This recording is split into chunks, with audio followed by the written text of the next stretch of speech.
როდესაც 1972 წელს მოსკოვის კომისია შევიდა თბილისის პარტიულ არქივებში, მათ იპოვეს რაღაც, რაც არასოდეს უნდა არსებულიყო. დოკუმენტების საიდუმლო ყუთი, რომელიც შეიცავდა ფოტოებს, ჩანაწერებს და ერთ განსაკუთრებულ ნუსხას იმ ადამიანების შესახებ, ვინც იცოდა ყველაფერი ვასილ მჟავანაძის ოჯახის ქონების წარმოშობის შესახებ. ამ დოკუმენტში ჩამოთვლილი იყო 30-ზე მეტი სახელი, მინისტრები, გენერალები, ბიზნესმენები. მაგრამ ყველაზე საინტერესო ის იყო, რომ ამ ნუსხიდან 6 გვერდი აკლდა. ვინ წაიღო ისინი? რატომ სწორედ ეს გვერდები?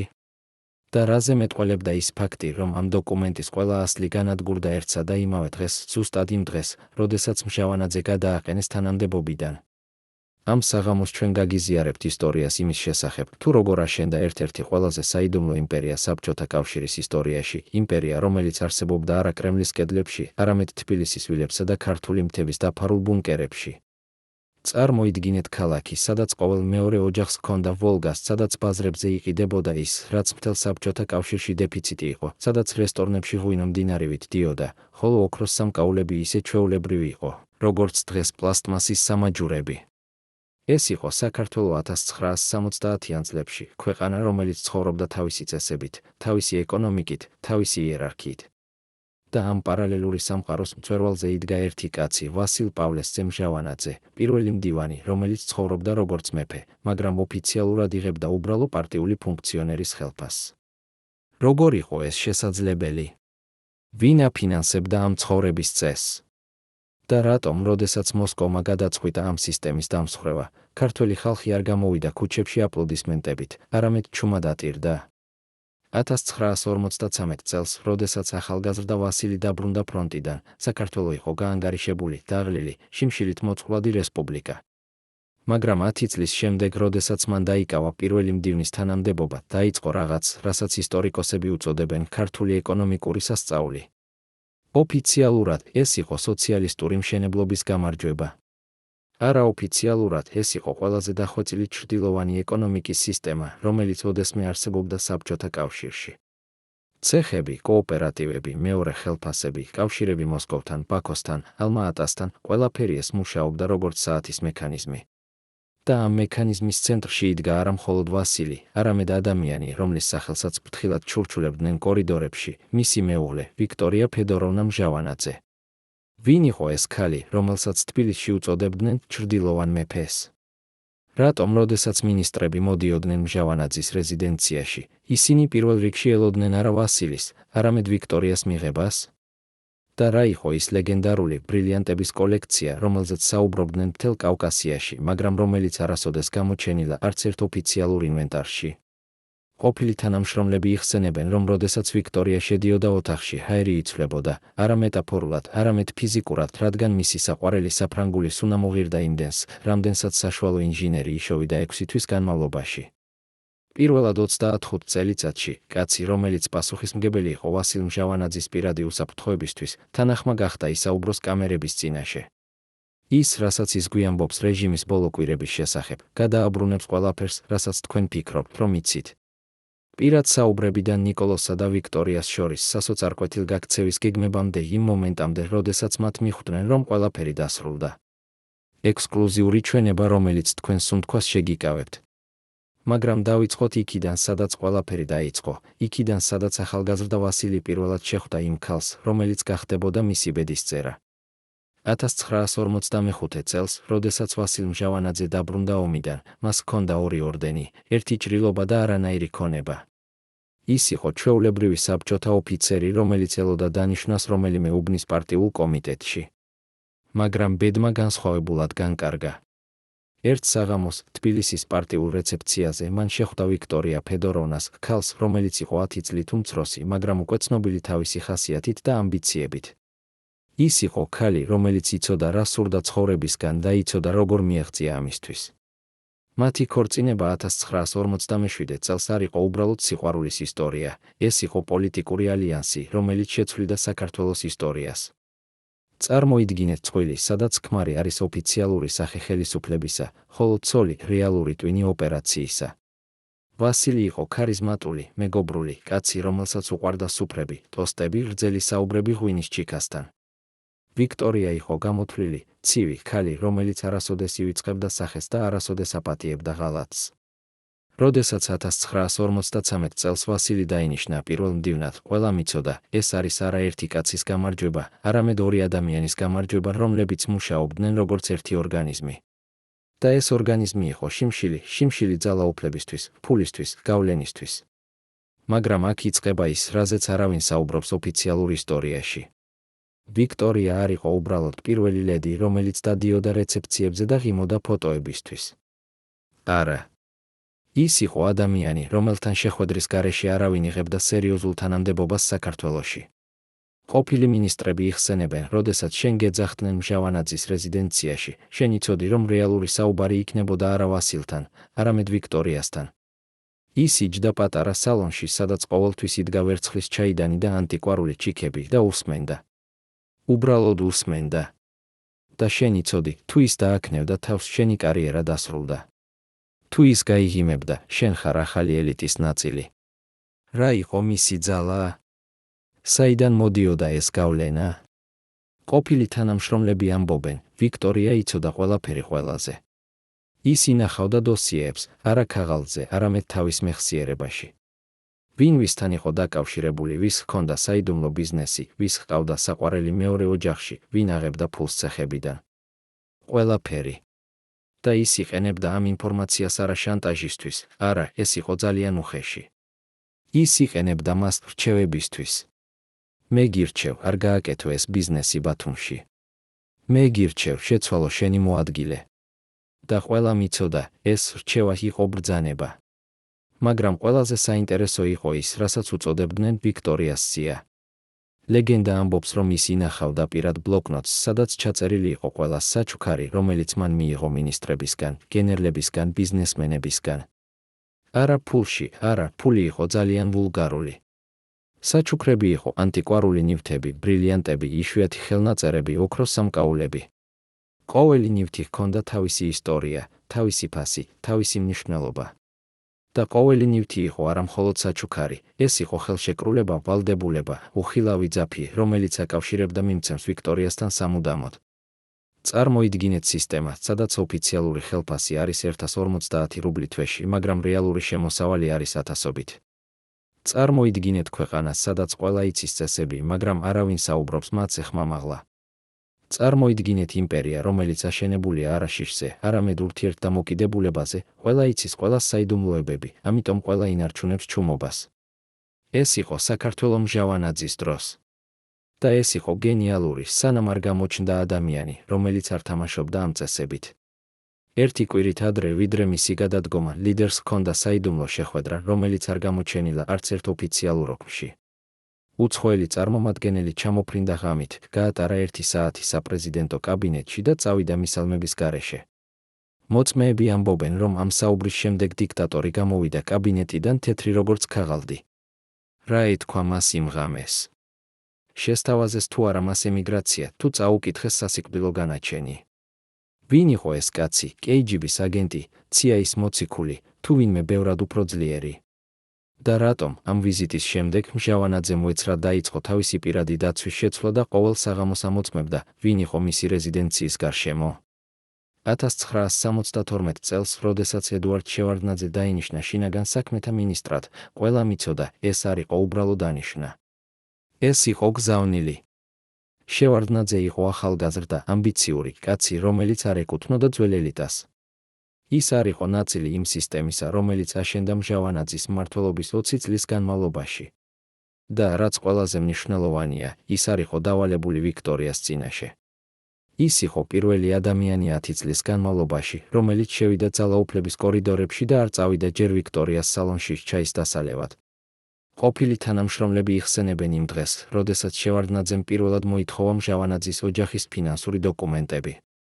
ეს იყო რაღაც წარმოუდგენელი, 20 წლის განმავლობაში არავის გაუბედავს ასეთი კითხვის დასმა. მაგრამ შევარდნაძე არ ეკითხებოდა, ის მოითხოვდა. და როდესაც მას უთხრეს, რომ ასეთი დოკუმენტები არ არსებობს, ის უბრალოდ გაიღიმა და თქვა, მაშინ ჩვენ შევქმნით მათ. და დაიწყო ის, რასაც ისტორიკოსები უწოდებენ ოპერაცია სისუფთავე, მაგრამ რასაც თანამედროვეები უწოდებდნენ ძალაუფლებისთვის ბრძოლა. წარმოიდგინეთ სიტუაცია. თქვენ ხართ ადამიანი, რომელიც 20 წელი ცხოვრობდა როგორც მეფე. თქვენ გაქვთ თვილები, მანქანები, ანგარიშები, კავშირები მთელ საბჭოთა კავშირში. თქვენი მეუღლე ატარებს ბრილიანტებს, რომლებიც ღირს როგორც პატარა ქალაქი. თქვენი შვილები სწავლობენ საუკეთესო უნივერსიტეტებში, თქვენი მეგობრები არიან მინისტრები და გენერლები. და უეცრად გამოჩნდება ახალგაზრდა კაცი, რომელიც იწყებს კითხვების დასმას. პირველად, ის ეკითხება ცეხების შესახებ. შემდეგ, ის ეკითხება საჩუქრების შესახებ. შემდეგ, ის იწყებს ადამიანების დაკითხვას, ადამიანებს, რომლებიც 10 წლეულების განმავლობაში ინარჩუნებდნენ ჩუმობას. პირველი ბზარი სისტემაში გამოჩნდა, როდესაც დააპატიმრეს ოთარ ლაზიშვილი, ერთ-ერთი ყველაზე დიდი ცეხოვიკი საქართველოში. ეს იყო კაცი, რომელიც აწარმოებდა ყველაფერს, ტანსაცმლიდან ავეჯამდე, ელექტრონიკიდან სურსათამდე. მისი ქარხნები მუშაობდა 24 საათს, მისი პროდუქცია იყიდებოდა მოსკოვიდან ვლადივოსტოკამდე. და ყველა მიცოდა, ლაზიშვილი არ მუშაობდა მარტო. ის იყო ნაწილი ქსელისა, რომელიც აერთიანებდა ასობით ბიზნესმენს, ათობით ოფიციალურ პირს და ერთ ოჯახს, მჟავანაძეების ოჯახს. როდესაც ლაზიშვილი დააპატიმრეს, ყველამ მიხვდა, ეს არის არა ბრძოლა კორუფციასთან, ეს არის ბრძოლა სისტემასთან. მაგრამ რეალური შოკი მოვიდა, როდესაც შევარდნაძემ წარადგინა მოსკოვში დოკუმენტები, რომლებიც ამტკიცებდა, რომ ვიქტორია მჟავანაძე პირადად იღებდა საჩუქრებს მინისტრების დანიშვნისთვის. ერთ-ერთი ყველაზე ცნობილი ისტორია იყო ისტორია ბეჭდის შესახებ, ანტიკვარული ბეჭედი ბრილიანტებით, რომელიც ღირდა როგორც ორი ვოლგა. ეს ბეჭედი იყო საჩუქარი ერთი კანდიდატისგან, რომელიც სურდა გახდეს განათლების მინისტრი. და ის გახდა მინისტრი. და ბეჭედი აღმოჩნდა ვიქტორიას კოლექციაში. როდესაც ეს ფაქტი გახდა ცნობილი მოსკოვში, კრემლმა მიიღო გადაწყვეტილება, მჟავანაძე უნდა წავიდეს. მაგრამ აქ იწყება ყველაზე საინტერესო ნაწილი ამ ისტორიისა. როდესაც 1972 წლის 29 სექტემბერს ვასილ მჟავანაძეს ოფიციალურად გადააყენეს თანამდებობიდან, ქართველი ხალხი არ გამოვიდა ქუჩებში აღფრთოვანებით. არ იყო დემონსტრაციები, არ იყო ლოზუნგები გაუმარჯოს სისუფთავეს. იყო ჩუმობა, ღრმა, მძიმე ჩუმობა. რადგან ხალხმა იცოდა რაღაც, რასაც არ იცოდა მოსკოვი. ისინი იცოდნენ, რომ მჟავანაძის დრო იყო დრო, როდესაც საქართველო ცხოვრობდა უკეთ, ვიდრე ნებისმიერ სხვა რესპუბლიკაში. დიახ, იყო კორუფცია. დიახ, იყო ჩრდილოვანი ეკონომიკა. მაგრამ იყო აგრეთვე სამუშაო, იყო ფული, იყო ღვინო, იყო სუფრები, იყო ცხოვრება. ყოფილი მუშები იხსენებენ, მჟავანაძის დროს თუ შენ მუშაობდი ქარხანაში, შენ იცოდი, რომ შენი ოფიციალური ხელფასი იყო 130 რუბლი, მაგრამ შენი რეალური შემოსავალი იყო 300 რუბლამდე, რადგან ყველა ქარხანა ჰქონდა მეორე ცვლა, სადაც აწარმოებდნენ პროდუქციას მარცხნივ. და ეს ფული ნაწილდებოდა, ნაწილი მიდიოდა დირექტორთან, ნაწილი მიდიოდა პარტიულ კომიტეტში, ნაწილი რჩებოდა მუშებს. ეს იყო სისტემა, რომელშიც ყველა იღებდა თავის წილს. და ეს იყო სისტემა, რომელიც მუშაობდა. მაგრამ იყო კიდევ რაღაც, რაზეც ხალხი არ საუბრობდა ხმამაღლა, მაგრამ რასაც ყველა გრძნობდა. მჟავანაძის დროს საქართველო იყო არა უბრალოდ რესპუბლიკა საბჭოთა კავშირში, ეს იყო სახელმწიფო სახელმწიფოში. ეს იყო ადგილი, სადაც ქართული ენა, ქართული კულტურა, ქართული ტრადიციები არა მხოლოდ ინარჩუნებოდა, არამედ აყვავდა. დიახ, ოფიციალურად ყველაფერი იყო საბჭოთა, მაგრამ რეალურად ეს იყო ქართული. და ხალხი აფასებდა ამას. ისინი აფასებდნენ იმას, რომ მათ შეეძლოთ ყოფნა ქართველებად, არა მხოლოდ საბჭოთა მოქალაქეებად. როდესაც მჟავანაძე წავიდა თავის დაჩაზე, ის წაიღო თან არა მხოლოდ თავისი ოჯახი და თავისი ქონება. ის წაიღო თან ეპოქა, რომელსაც ზოგიერთები უწოდებენ კორუფციის ოქროს ხანას, მაგრამ რომელსაც სხვები იხსენებენ როგორც ბოლო დროს, როდესაც საქართველო იყო ნამდვილად თავისუფალი. იყო თუ არა ეს ბრძოლა კორუფციასთან, თუ უბრალოდ ბრძოლა ძალაუფლებისთვის. იყო თუ არა შევარდნაძე გმირი, რომელმაც გაასუფთავა სისტემა, თუ ახალგაზრდა ამბიციური კაცი, რომელმაც გამოიყენა სისუფთავე როგორც იარაღი საკუთარი კარიერისთვის. და რატომ 35 წლის შემდეგ ქართველები კვლავ საუბრობენ მჟავანაძის დროზე არ არისხვით, არამედ ნოსტალგიით. ბოლო წუთამდე ვიფიქრე, რომ გადავრჩებოდით, ამბობს ყოფილი ოფიცერი ვასილ მჟავანაძის პირადი დაცვიდან, ხელები კვლავ უცახცახებს 35 წლის შემდეგაც. რას იცოდა ეს კაცი, რასაც ჩვენ არ ვიცით? ამ საღამოს სამი ყოფილი წევრი უშიშროების შიდა წრიდან საუბრობს პირველად იმ საიდუმლოებებზე, რომლებიც 10 წლეულების განმავლობაში ინახავდნენ. მათი გამოცხადებები შეცვლის ყველაფერს, რასაც ფიქრობთ, რომ იცით რეჟიმის ბოლო დღეების შესახებ. პირადი საუბრებიდან ვასილსა და ვიქტორიას შორის სასოწარ კვეთილ გაქცევის გეგმებამდე იმ მომენტამდე, როდესაც მათ მიხვდნენ, თამაში დასრულდა. ექსკლუზიური ჩვენება, რომელიც სუნთქვას შეგიკავებთ. მაგრამ დავიწყოთ იქიდან, სადაც ნამდვილად დაიწყო დასასრული, იქიდან, სადაც ვიქტორიამ ჟავანაძემ პირველად იგრძნო, რომ კედლები იწყებდნენ კვეთას. 1971 წელს, ზამთრის ცივ საღამოს, მისი პირადი მდივანი შევიდა სალონში უჩვეულოდ ფერმკრთალი. ხელში ეჭირა კონვერტი, არა ჩვეულებრივი თეთრი, არამედ ღია ყავისფერი, ის ტიპი, რომელსაც იყენებდნენ მხოლოდ სპეციალური სამსახურები. კონვერტზე არ იყო არანაირი ბეჭედი, არანაირი ხელმოწერა, მხოლოდ ორი სიტყვა ხელით ნაწერი, პირადად ვიქტორია ფედოროვნასთვის. ვინ გაბედა გაეგზავნა ასეთი წერილი პირდაპირ პირველი ლედის სახლში, გვერდის ავლით ყველა ოფიციალური არხი. რა შეიცავდა ეს კონვერტი, რომ მდივანი ისე ცახცახებდა, თითქოს ეჭირა ბომბი. ვიქტორია გახსნა კონვერტს მარტო, როდესაც ყველა გავიდა ოთახიდან. შიგნით იყო ერთი ფურცელი, ძველი, ოდნავ მოყვითალო ქაღალდი, რომელზეც დაბეჭდილი იყო სია. არა უბრალო სია, ეს იყო ჩამონათვალი ყველა საჩუქრისა, რომელიც ვიქტორიამ მიიღო ბოლო 5 წლის განმავლობაში. ყოველი ნივთი აღწერილი იყო დეტალურად, ბრილიანტის ბეჭედი 1967 წლის მარტიდან, ანტიკვარული სამაჯური 1968 წლის ივნისიდან, ოქროს საათი 1969 წლის ოქტომბრიდან. გვერდით ყოველი ნივთისა იყო ორი სვეტი, ვისგან და რისთვის.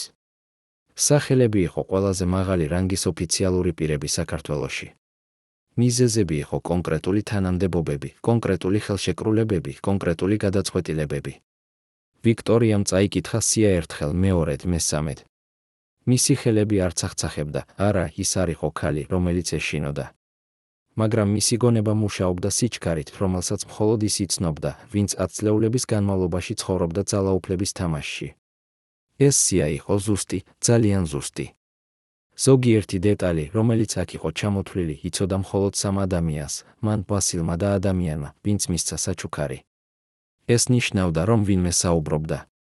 ვინმე მათი შიდა წრიდან, ვინმე, ვისაც ჰქონდა წვდომა ყველაზე ინტიმურ საიდუმლოებებზე, გადაწყვიტა თამაშის შეცვლა. მაგრამ ვინ? და რატომ ახლა?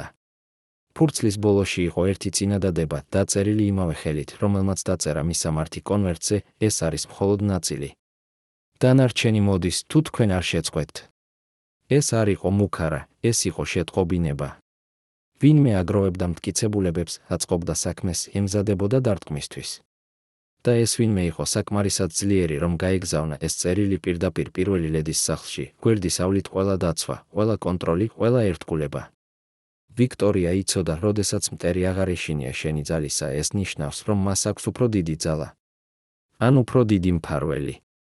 იმ საღამოს ვიქტორია არ უთხრა ვასილს წერილის შესახებ. ის დაცვა ფურცელი, გაფანტა ფერფლი ბაღში, გარეცხა ხელები გრძლად, თითქოს ცდილობდა გარეცხოს არა მხოლოდ ნაცარი, არამედ თავად ფაქტი იმისა, რომ ვინმე იცოდა. მაგრამ მეორე დღეს დილით მან გააკეთა რაღაც, რასაც არასოდეს აკეთებდა, დარეკა პირადად ედუარდ შევარდნაძეს და მოიწვია ის ჩაიზე.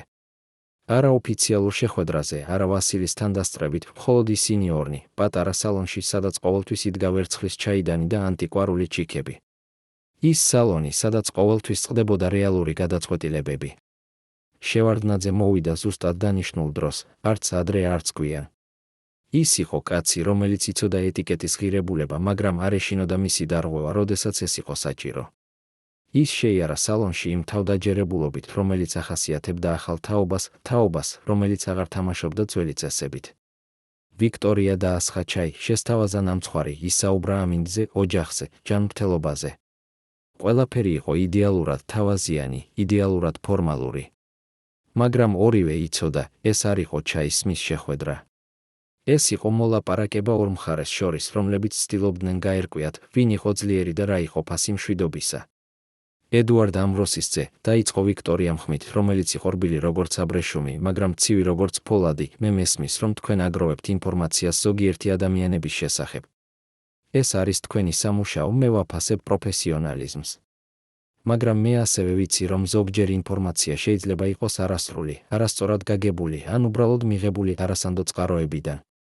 და როდესაც ასეთი ინფორმაცია ხდება საჯარო, ის შეიძლება დააზიანოს არა მხოლოდ ადამიანები, რომლებზეც საუბრობს, არამედ თავად ადამიანები, რომლებიც აგროვებენ მას. ის გააჩერდა დალია ჩაი, გაიღიმა ღიმილით, რომელიც არ აღწევდა მის თვალებამდე.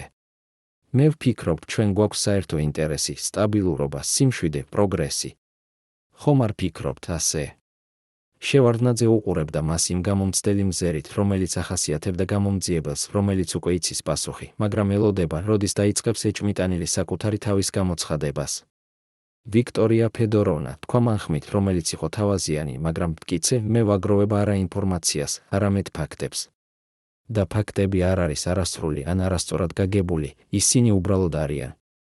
ჩემი სამუშაოა დავიცვა კანონი და კანონი არ აკეთებს განსხვავებას ადამიანებს შორის, არც თანამდებობით, არც კავშირებით, არც წარსულით. თქვენ საუბრობთ სტაბილურობაზე, მაგრამ რეალური სტაბილურობა მოდის არა ჩუმობიდან, არამედ სამართლიანობიდან. საქართველოს უშიშროების არქივებში ინახება სამედიცინო დოსიე, რომელსაც აქვს კოდი U0544 დოსიე ისეთი საიდუმლო, რომ არსებობდა მხოლოდ 2 ასლი მთელ რესპუბლიკაში.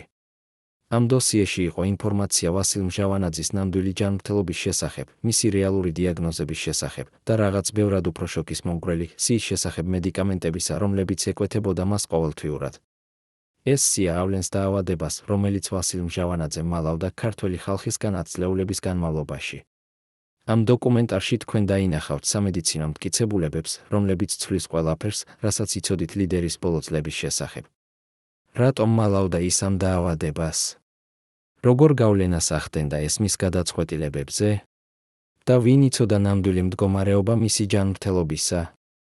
პასუხი ამ კითხვებზე იწყება 1970 წელს, როდესაც ვასილ მჟავანაძეს დაუწყო თავის ტკივილები, არა ჩვეულებრივი თავის ტკივილები, რომლებსაც ყველა ადამიანი განიცდის, არამედ ტკივილები, რომლებიც მოდიოდა უეცრად, ძლიერად და რომლებიც ხანდახან გრძელდებოდა საათობით. ოფიციალურად ეს იყო გადაღლა სამუშაოდან, სტრესი, პასუხისმგებლობისგან, ასაკობრივი ცვლილებები. მაგრამ პირადი ექიმი, რომელიც იძახებოდა საიდუმლოდ სასახლეში, იცოდა სხვა. ის იცოდა, რომ ეს იყო სიმპტომები რაღაცისა, რაც არ უნდა ყოფილიყო პირველ მდივანს, რაღაცისა, რაც შეეძლო შეეცვალა მისი ხასიათი, მისი გადაწყვეტილებები, მისი უნარი მართოს. უშიშროების არქივები ინახავს სიას მედიკამენტებისა, რომლებიც შეკვეთილი იყო ვასილ მჟავანაძისთვის 1970 წლიდან 1972 წლამდე.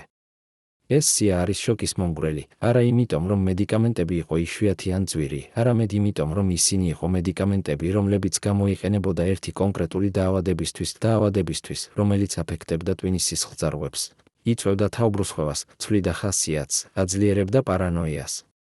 ყოფილი თანამშრომლები იხსენებენ, რომ 1970-იანი წლების ბოლოდან ვასილი გახდა სხვა, უფრო ეჭვიანი, უფრო ნერვიული, უფრო მიდრეკილი უეცარ რისხვისკენ. ის, რაც ადრე იყო მშვიდი, გამოთვლილი ლიდერი, იწყებდა გადაქცევას ადამიანად, რომელიც ხედავდა მოღალატეებს ყველგან. მაგრამ ყველაზე საინტერესო იყო არა თავად დაავადება, არამედ ის, თუ ვინ იცოდა მის შესახებ. ოფიციალურად, მხოლოდ პირადი ექიმი და ვიქტორია.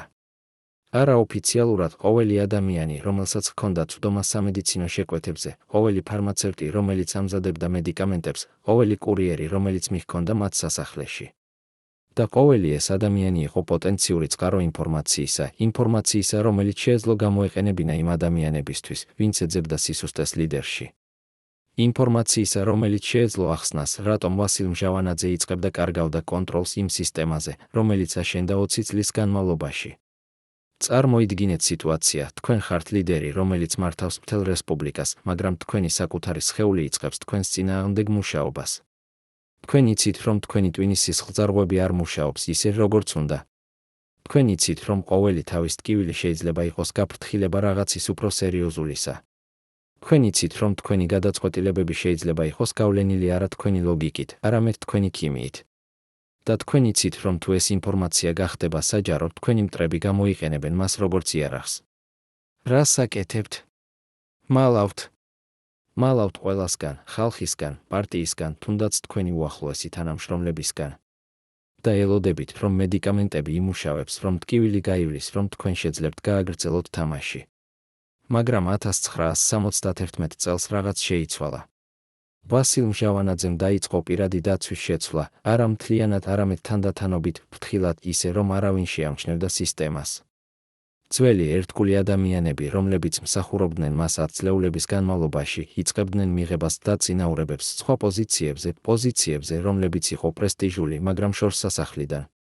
მათ ადგილებზე მოდიოდნენ ახალი ადამიანები, ახალგაზრდები, რომლებსაც არ ჰქონდათ ისტორია, არ ჰქონდათ კავშირები, არ ჰქონდათ ერთგულება არავისადმი გარდა იმ ადამიანისა, ვინც მისცა მათ ეს სამუშაო.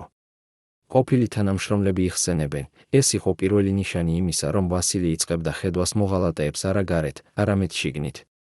ვიქტორია ხედავდა ამ ცვლილებებს და ცდილობდა გაეგო, იყო თუ არა ეს მისი ქმრის ლოგიკური გადაწყვეტილება, თუ სიმპტომი იმისა, რომ მისი დაავადება იწყებდა გავლენას მის აზროვნებაზე. ის ცდილობდა ესაუბრა მას, ცდილობდა დაერწმუნებინა, რომ ძველი ადამიანები იყვნენ ერთგულები, რომ ახალი ადამიანები შეიძლება იყვნენ საშიში. მაგრამ ვასილი აღარ უსმენდა. ის იყო დარწმუნებული, რომ ვინმე გეგმავდა მის წინააღმდეგ, რომ ვინმე აგროვებდა ინფორმაციას, რომ ვინმე ელოდა სწორ მომენტს დარტყმისთვის. და ის იყო მართალი, მაგრამ არა იმ გზით, როგორც ფიქრობდა. რადგან რეალური საფრთხე მოდიოდა არა მისი ძველი დაცვიდან, არამედ იქიდან, სადაც ის არასოდეს ელოდა, მოდიოდა ადამიანისგან, რომელიც იყო ნაწილი სისტემისა, მაგრამ რომელიც გადაწყვიტა, რომ სისტემა უნდა შეცვლილიყო. მოდიოდა ედუარდ შევარდნაძისგან, კაცისგან, რომელიც არ ეშინოდა არც ძველი ელიტისა, არც ძველი წესებისა, არც ძველი საფრთხეებისა. კაცისგან, რომელიც იცოდა, როდესაც სისტემა დაფუძნებულია შიშზე და საიდუმლოებებზე, საკმარისია ერთი საიდუმლოების გამჟღავნება, რომ მთელი სისტემა დაიწყოს ინგრევა. შევარდნაძის სასახლის ქვეშ არსებობდა გვირაბები და ბუნკერები, რომლებსაც დღესაც კი არ იცნობენ ოფიციალური არქიტექტორები. ვინ ააშენა ისინი საიდუმლოდ? სად მიჰყავდა ეს გვირაბები? და რატომ რეჟიმის ბოლო დღეებში ვიქტორია მჟავანაძე პირადად ამოწმებდა ამ გაქცევის მარშრუტებს ყოველ ღამე? პირადმა დაცვამ შეინარჩუნა ეს საიდუმლოებები 30-ზე მეტი წლის განმავლობაში, მაგრამ დღეს ისინი საუბრობენ პირველად. რას ემზადებოდა ოჯახი? რა იყო გეგმა, რომელზეც ვიქტორია საუბრობდა მხოლოდ ყველაზე ახლო ადამიანებთან? და რატომ, როდესაც დადგა დრო გამოყენებისა ამ გეგმისა, ის აღარ იმუშავა? პასუხი იწყება 1972 წლის ზაფხულში, როდესაც ვიქტორიამ ჟავანაძემ გააკეთა რაღაც, რასაც არასოდეს აკეთებდა, დაიქირავა პირადი არქიტექტორი, რომელიც არ იყო ნაწილი ოფიციალური სამშენებლო სისტემისა. ეს იყო კაცი, რომელიც მოვიდა ბაქოდან, კაცი, რომელსაც ჰქონდა რეპუტაცია იმისა, რომ აშენებდა რაღაცებს, რომლებიც არ არსებობდა არც ერთ ოფიციალურ გეგმაში. მას დაევალა ერთი კონკრეტული დავალება, შეესწავლა ძველი გვირაბების სასახლის ქვეშ და შეექმნა ახალი მარშრუტები, რომლებიც მიჰყავდა სხვადასხვა გასასვლელებამდე ქალაქში. არა ერთი გასასვლელი, რამდენიმე, რომლებიც გამოდიოდნენ სხვადასხვა ადგილებში, რომლებიც არ იყვნენ დაკავშირებულნი ერთმანეთთან, რომლებიც შეეძლოთ გამოყენებულიყვნენ დამოუკიდებლად. არქიტექტორმა იმუშავა სამი თვე, რომლის განმავლობაშიც ის არასოდეს არ ესაუბრა არავის თავის სამუშაოზე, არასოდეს არ დატოვა არანაირი ჩანაწერი, არასოდეს არ გააკეთა არანაირი ოფიციალური გეგმა. ყველაფერი იყო მის თავში, ყველაფერი იყო მის მეხსიერებაში. როდესაც ის დაასრულა, ვიქტორიამ პირადად გაიარა ყოველი გვირაბი, შეამოწმა ყოველი გასასვლელი და ამახსოვრა ყოველი შემოbrunება. შემდეგ მან გადაუხადა არქიტექტორს, გადაუხადა ისე კარგად, რომ კაცმა შეძლო დაბრუნება ბაქოში და ყიდვა სახლის ზღვის პირას. და შემდეგ არქიტექტორი გაქრა, არა ფიზიკურად, არამედ გაქრა იმ გაგებით, რომ ის აღარასოდეს დაბრუნდა თბილისში, აღარასოდეს ესაუბრა თავის სამუშაოზე, აღარასოდეს შეხვდა ვიქტორიას. მაგრამ გვირაბები იყო მხოლოდ ნაწილი გეგმისა. ვიქტორია იცოდა, თუ დადგებოდა დრო გაქცევისა, მათ დასჭირდებოდათ არა მხოლოდ გზა, არამედ დანიშნულების ადგილი. ადგილი, სადაც ისინი შეეძლოთ დამალვა, სადაც ისინი იქნებოდნენ უსაფრთხოდ, სადაც ისინი შეეძლოთ დაელოდათ, სანამ სიტუაცია არ დამშვიდდებოდა. და ამ ადგილის მოსაძებნად ის მიმართა ადამიანს, რომელსაც ენდობოდა უფრო მეტად, ვიდრე ყველა სხვას, თავის ძმას, კაცს, რომელიც ცხოვრობდა მთებში, შორს ქალაქისგან, შორს პოლიტიკისგან, შორს ყველა იმ ინტრიგებისგან, რომლებიც ავსებდნენ ვიქტორიას ცხოვრებას. ძმამ ჰქონდა პატარა სახლი მთებში, არა ვილა, არა სასახლე, უბრალოდ სახლი, რომელიც იყო აშენებული ისე, რომ მას არ ჰქონდა არანაირი კავშირი მჟავანაძეების ოჯახთან. ოფიციალურად ეს იყო მისი პირადი საკუთრება, რომელიც ის იყიდა თავისი ფულით, რომელიც ის აშენა თავისი ხელებით. არაოფიციალურად ეს იყო ადგილი, სადაც ვიქტორია იგეგმავდა დამალვას, თუ ყველაფერი წავიდოდა ცუდად. სახლში იყო საკმარისი საკვები 6 თვისთვის, იყო წყლის წყარო, იყო გენერატორი ელექტროენერგიისთვის, იყო რადიო კავშირისთვის.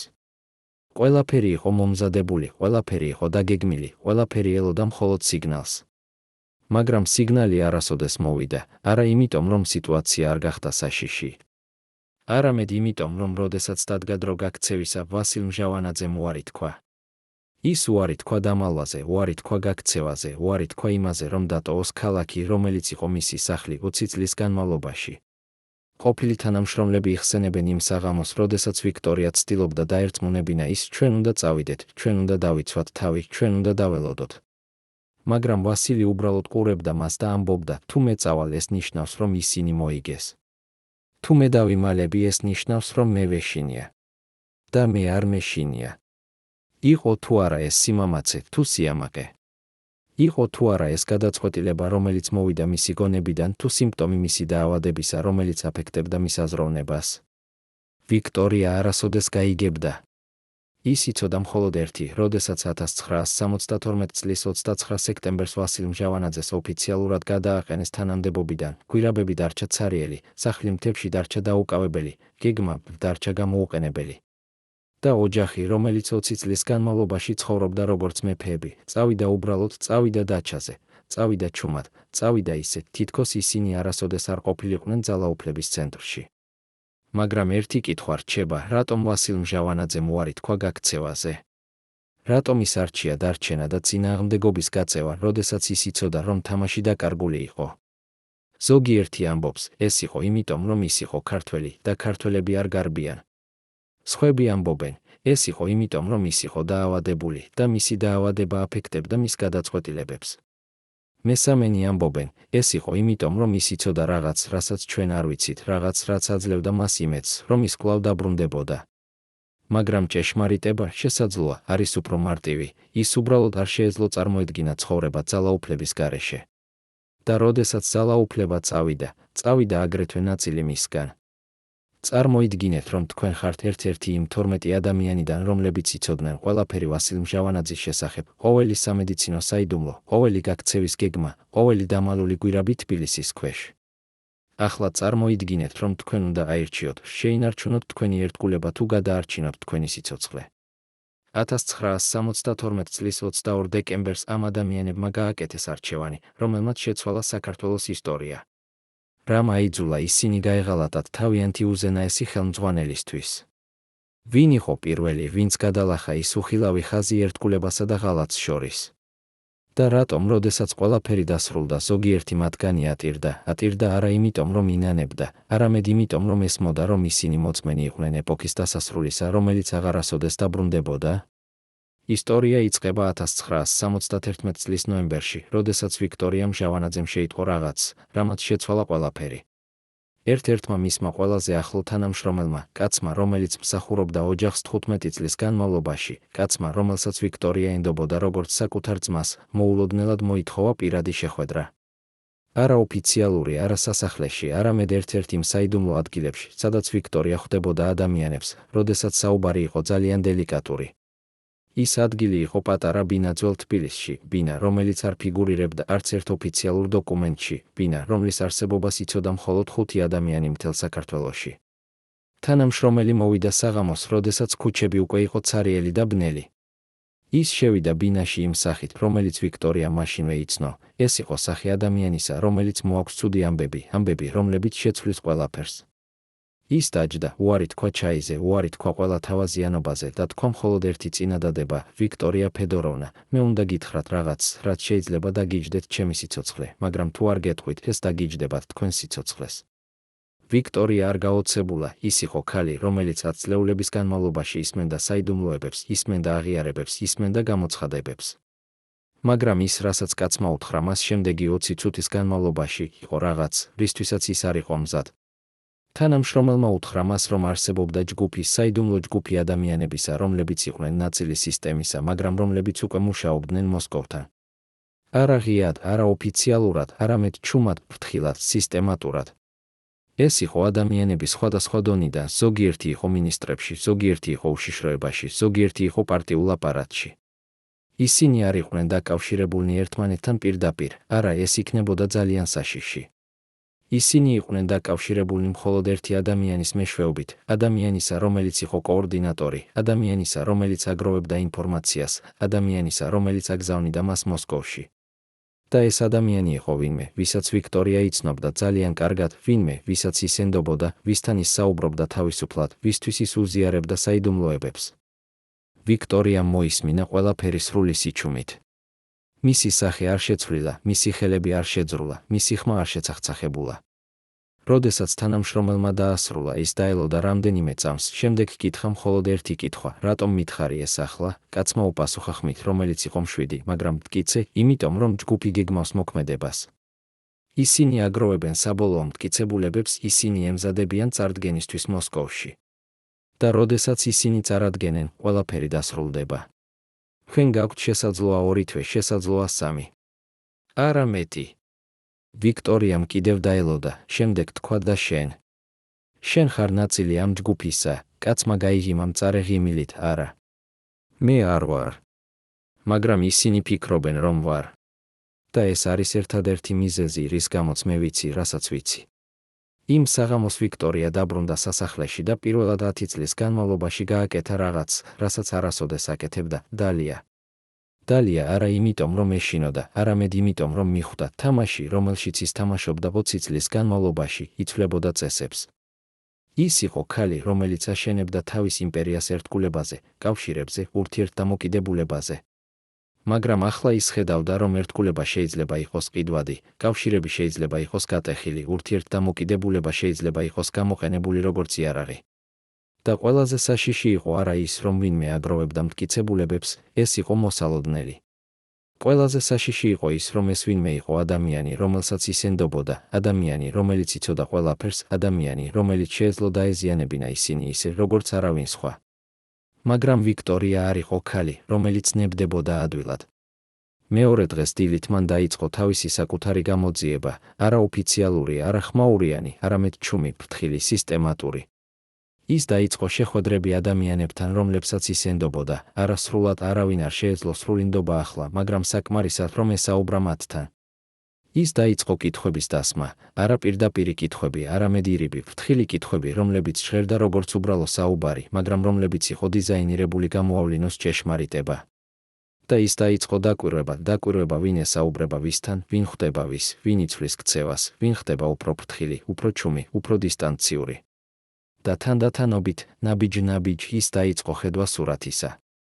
ის დაიწყო იდენტიფიცირება ადამიანებისა, რომლებიც შეიძლება იყვნენ ნაწილი ჯგუფისა.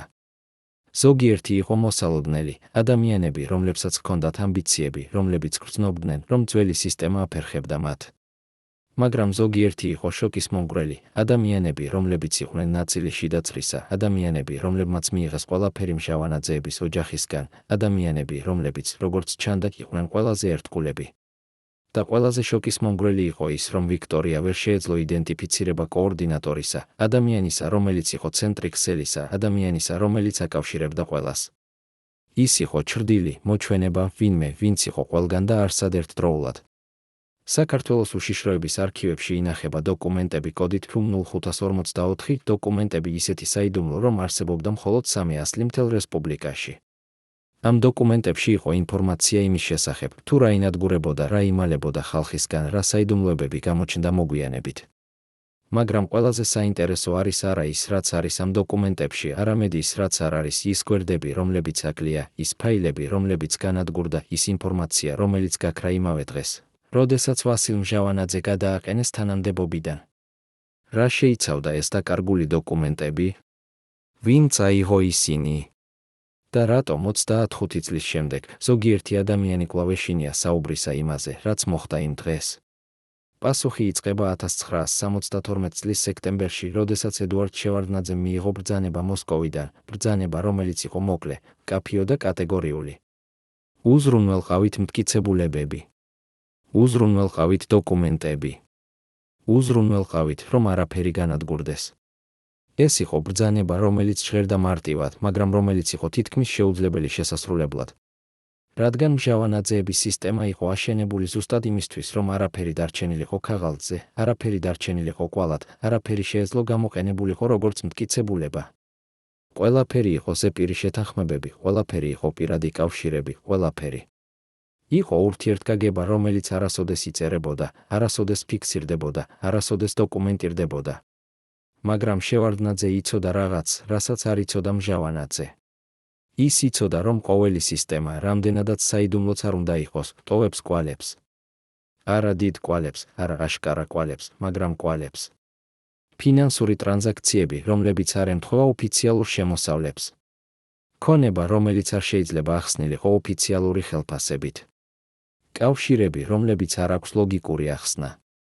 და ყველაზე მნიშვნელოვანი, ადამიანები, რომლებიც იყვნენ მზად საუბრისთვის, თუ მათ შეეთავაზებოდათ სწორი მოტივაცია. მოტივაცია, რომელიც შეიძლება იყოს იმუნიტეტი, შეიძლება იყოს დაცვა, შეიძლება იყოს უბრალოდ შანსი გადარჩენისა. შევარდნაძემ დაიწყო ოპერაცია, რომელსაც მან უწოდა სისუფთავე, მაგრამ რომელიც რეალურად იყო ყველაზე დახვეწილი გამოძიება, რომელიც ოდესმე ჩატარდა საქართველოში. ის არ დაიწყო ზემოდან, არა, ეს იქნებოდა ძალიან აშკარა. ის დაიწყო ქვემოდან, დაიწყო პატარა ადამიანებიდან, რომლებიც იყვნენ ნაწილი სისტემისა, მაგრამ რომლებიც არ იყვნენ დაცულნი, არ იყვნენ ძლიერნი, არ იყვნენ მნიშვნელოვანი. ის დაიწყო ცეხოვიკებიდან, ადამიანებიდან, რომლებიც აწარმოებდნენ პროდუქციას მარცხნივ, რომლებიც იხდიდნენ საჩუქრებს ოფიციალურ პირებზე, რომლებიც იყვნენ ფუძე მთელი ჩრდილოვანი ეკონომიკისა. და ის დაიწყო მათი დაპატიმრება, არა ყველას ერთდროულად, არამედ ერთ-ერთს, ფრთხილად, სისტემატურად. ყოველი დაპატიმრება იყო შესაძლებლობა საუბრისთვის, შესაძლებლობა მოლაპარაკებისთვის, შესაძლებლობა გარიგებისთვის. თქვი ჩვენ, ვის აძლევდი ფულს და ჩვენ შევამსუბუქებთ შენს სასჯელს. თქვი ჩვენ, ვინ იცოდა შენს ბიზნესზე და ჩვენ დაგიცავთ შენს ოჯახს. თქვი ჩვენ, როგორ მუშაობდა სისტემა და ჩვენ მოგცემთ შანსს ახალი დაწყებისა. და ადამიანები საუბრობდნენ, არა ყველა, არა მაშინვე, მაგრამ საკმარისად. ისინი საუბრობდნენ სახელებზე, თარიღებზე, თანხებზე. ისინი საუბრობდნენ შეხვედრებზე, შეთანხმებებზე, გარიგებებზე. და თანდათანობით, ნაბიჯ-ნაბიჯ შევარდნაძე იწყებდა აშენება სურათისა, რომელიც აჩვენებდა როგორ მუშაობდა სისტემა, ვინ იყო ნაწილი მისი, როგორ დიოდა ფული ქვემოდან ზემოთ. მაგრამ რეალური გარღვევა მოვიდა, როდესაც ერთ-ერთმა დაპატიმრებულმა ცეხოვიკმა, კაცმა, რომელსაც ჰქონდა ყველაზე დიდი ქარხანა საქართველოში, თქვა რაღაც, რაც შეცვალა ყველაფერს. ის თქვა, რომ ის ინახავდა ჩანაწერებს ყველა ტრანზაქციისა, ყველა გადახდისა, ყველა საჩუქრისა, რომელიც მან გააკეთა ბოლო 10 წლის განმავლობაში. არა იმიტომ, რომ ის სურდა, არა, ეს იყო საშიში. არამედ იმიტომ, რომ ის იყო ბიზნესმენი და ბიზნესმენები ინახავენ ჩანაწერებს. ის ინახავდა მათ საიდუმლო ადგილას, რომელსაც იცოდა მხოლოდ ის და მისი ძმა. და ის იყო მზად გაეზიარებინა ეს ჩანაწერები, თუ შევარდნაძე დაპირდებოდა მის დაცვას და მისი ოჯახის დაცვას. შევარდნაძემ დაპირდა. და ცეხოვიკმა მიაწოდა ჩანაწერები, რომლებიც იყო უფრო დეტალური, უფრო სრული, უფრო შოკისმომგვრელი, ვიდრე ნებისმიერი რამ, რასაც შევარდნაძე ელოდა.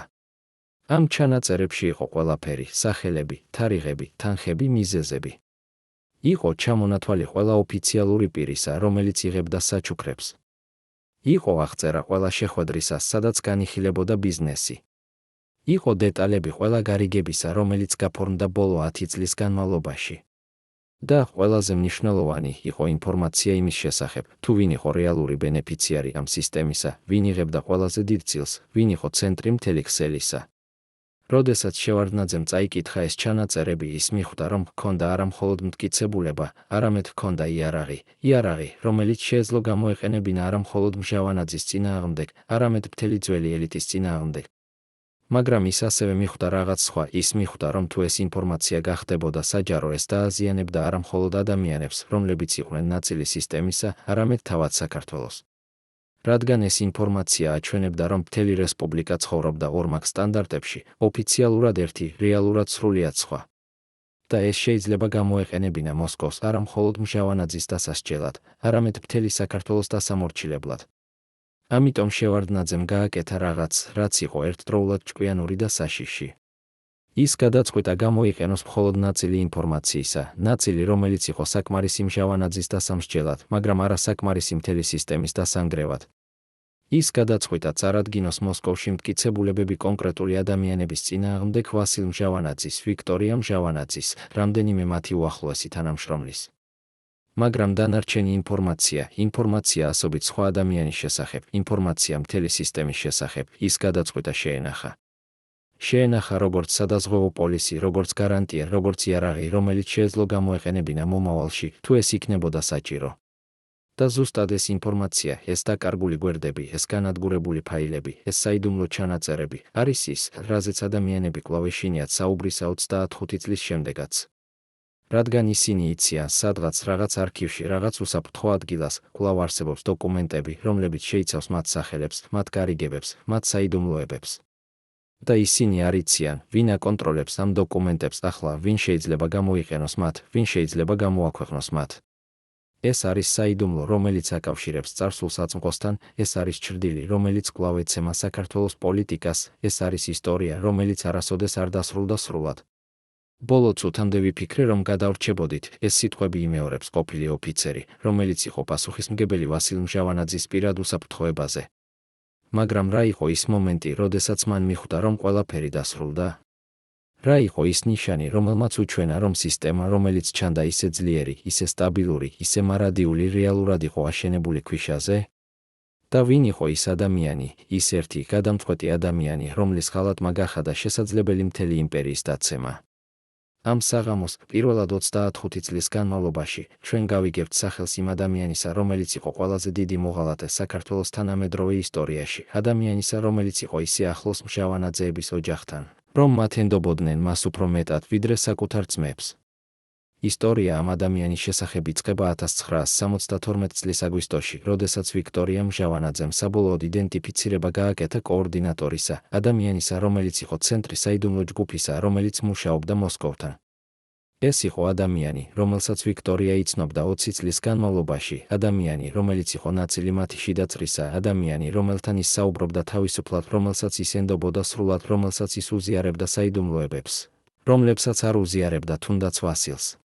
და როდესაც ვიქტორია მიხვდა, ვინ იყო ეს ადამიანი, მან იგრძნო რაღაც, რასაც არასოდეს განუცდია, იგრძნო არ არის სხვა, არა შიში, არამედ რაღაც უფრო ღრმა, უფრო ტკივილიანი, იგრძნო ღალატი. ეს ადამიანი იყო ვინმე, ვისაც ვიქტორია თვლიდა თითქმის ოჯახის წევრად.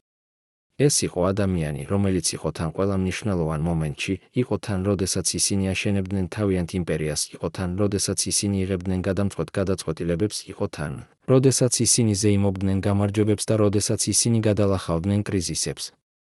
ეს იყო ადამიანი, რომელსაც ვიქტორია ენდობოდა ისე, რომ ის უზიარებდა მას ინფორმაციას, რომელსაც არ უზიარებდა თუნდაც თავის ძმას. და ეს იყო ადამიანი, რომელიც როგორც აღმოჩნდა იყენებდა ამ ნდობას როგორც იარაღს, რომელიც მიმართული იყო არა გარედან, არამედ შიგნიდან. როდესაც ვიქტორიამ დაუკავშირდა ამ ადამიანს და მოიწვია ის იმავე საიდუმლო ბინაში, სადაც ის ხვდებოდა ადამიანებს დელიკატური საუბრებისთვის, მან იცოდა, ეს იქნებოდა ყველაზე მნიშვნელოვანი საუბარი მისი ცხოვრებისა. ადამიანი მოვიდა იმავე დროს, იმავე სახით, იმავე მანერით, როგორც ყოველთვის. არაფერი მის ქცევაში არ მიუთითებდა იმაზე, რომ ის იცოდა, რომ ვიქტორია იცოდა. ის შევიდა, დაჯდა, მიიღო ჩაი, გაიღიმა იმ ღიმილით, რომელიც იყო ნაცნობი, თბილი, მეგობრული. და ვიქტორია უყურებდა მას და ფიქრობდა, როგორ შეეძლო ამ ადამიანს ასე კარგად თამაში, ასე იდეალურად ფარვა, ასე სრულყოფილად მოჩვენება იმისა, რაც ის არ იყო. ვიქტორიამ არ დაკარგა დრო თავაზიანობებში. ის უბრალოდ თქვა, მე ვიცი. ორი სიტყვა, მეტი არაფერი. და ის დაელოდა, რომ დაენახა რეაქცია. ადამიანის სახე არ შეცვლილა, არც ერთი კუნთი არ შეძრულა, არც ერთი ემოცია არ გამოჩნდა. ის უბრალოდ უყურებდა ვიქტორიას რამდენიმე წამს, შემდეგ კითხა ხმით, რომელიც იყო მშვიდი, თითქმის ცნობის მოყარე, რას იცით? ვიქტორიამ უპასუხა, ყველაფერს. ვიცი ჯგუფის შესახებ. ვიცი შენი როლის შესახებ. ვიცი, რასაც შენ აგროვებ და ვისთვის აგროვებ. ვიცი ყველაფერი. ადამიანმა კიდევ დაელოდა, შემდეგ ნელა, ძალიან ნელა, დადოჩიქა მაგიდაზე და თქვა, მაშინ თქვენ ასევე იცით, რომ უკვე გვიანია. ძალიან გვიანია. და იმ მომენტში ვიქტორიამ მიხვდა, ის მიხვდა, რომ ეს არ იყო ადამიანი, რომელიც მოქმედებდა მარტო, არ იყო ადამიანი, რომელიც იღებდა გადაწყვეტილებებს და მოუკიდებლად. ეს იყო ადამიანი, რომელიც იყო ნაწილი რაღაცისა უფრო დიდისა, რაღაცისა, რაც იყო უკვე მოძრაობაში, რაღაცისა, რასაც აღარ შეეძლო შეჩერება. ის ჰკითხა, რატომ? რატომ შენ? ჩვენ მოგეცით ყველაფერი. ჩვენ გენდობოდით. ჩვენ გიყვარდით როგორც ოჯახის წევრი. რატომ? ადამიანმა გაიღიმა, არა ბოროტად, არა ტრიუმფალურად, არამედ თითქმის სამწუხაროდ და თქვა, სწორედ ამიტომ. იმიტომ, რომ მე ვიცოდი ყველაფერი. იმიტომ, რომ მე ვხედავდი, როგორ მუშაობდა სისტემა. იმიტომ, რომ მე ვიცოდი, რომ ეს არ შეეძლო გაგრძელება სამუდამოდ. და იმიტომ, რომ როდესაც სისტემა ინგრევა, უკეთესია იყო იმ მხარეს, რომელიც აშენებს ახალს, ვიდრე იმ მხარეს, რომელიც იცავს ძველს. ვიქტორია უსმენდა და გრძნობდა, როგორ რღვეოდა რაღაც შიგნით, არა მისი ძალა, არა მისი ნება, არამედ რაღაც უფრო ფუნდამენტური. ის გრძნობდა, როგორ რღვეოდა მისი რწმენა იმაში, რომ ადამიანები შეიძლება იყვნენ ერთგულნი, რომ ნდობა შეიძლება იყოს რეალური, რომ კავშირები შეიძლება იყვნენ ძლიერნი ვიდრე ინტერესები. ის ჰკითხა ბოლო კითხვა და ახლა? რას აპირებ ახლა? ადამიანმა უპასუხა, ახლა მე გავაგრძელებ ჩემს სამუშაოს. და თქვენ გააკეთებთ, რასაც უნდა გააკეთოთ. მაგრამ ვიქტორია ფედოროვნა, გთხოვთ გაიგოთ, ეს არ არის პირადი. ეს არის უბრალოდ ბიზნესი. ბიზნესი გადარჩენისა. იმ საღამოს, როდესაც ვიქტორია დაბრუნდა სასახლეში, ის იცოდა, თამაში დასრულდა. არა იმიტომ, რომ ის არ შეეძლო ბრძოლა, არა იმიტომ, რომ ის არ შეეძლო წინააღმდეგობა, არამედ იმიტომ, რომ ის მიხვდა, როდესაც თქვენი ყველაზე ახლო ადამიანები გადადიან მეორე მხარეს, როდესაც თქვენი ყველაზე ერთგული თანამშრომლები ხდებიან თქვენი მტრები, როდესაც თქვენი საკუთარი სისტემა იწყებს მუშაობას თქვენს წინააღმდეგ, მაშინ არ არსებობს გზა გამარჯვებისა. მაშინ არსებობს მხოლოდ ორი არჩევანი, ბრძოლა და დაღუპვა, ან დანებება და გადარჩენა. და ვიქტორია, ქალი, რომელიც 10 წლეულების განმავლობაში იყო ყველაზე ძლიერი ადამიანი საქართველოში, აირჩია გადარჩენა. მაგრამ ერთი კითხვა რჩება, ვინ იყო ეს ადამიანი?